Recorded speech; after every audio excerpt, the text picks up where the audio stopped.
Hi friends, good morning. இந்த செடி diamond கொய்யா செடி. இந்த டைமண்ட் கொய்யா செடியை நான் பசுமை பாரதம் நர்சரியில் 150 ரூபாய்க்கு இந்த பிளான்ட் வாங்கினேன். இந்த செடியை 2 குடம் தண்ணி பிடிக்கிற ஒரு பக்கெட்டில் தான் நான் நட்டு வச்சுருக்கேன். இந்த செடிக்கு சாதாரண மண்ணும் மக்கின மாட்டு குப்பையும் மட்டும் போட்டு நல்லா கலந்து நட்டு வச்சாக்கவே போதும். இந்த சின்ன செடியிலேயே கொய்யாக்காவுடைய மொட்டு நிறைய வச்சுக்கிட்டு இருக்குது. இந்த மொட்டை நம்ம பூக்க விடக்கூடாது. 1 இயருக்கு மொட்டை நான் கட் பண்ணி விட்டுக்கிட்டே இருப்பேன்.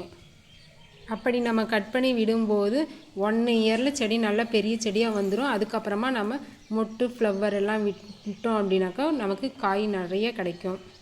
மாடி தோட்டத்தில் நம்ம இந்த செடியை வச்சு ஈஸியாக வளர்க்கலாம். நிறைய மொட்டுக்கள் வச்சுக்கிட்டே தான் இருக்கும் இந்த செடியில். இந்த வீடியோ பிடிச்சிருந்தால் சப்ஸ்கிரைப் பண்ணுங்கள், ஷேர் பண்ணுங்கள், லைக் பண்ணுங்கள், கமெண்ட் பண்ணுங்கள். Thank you friends.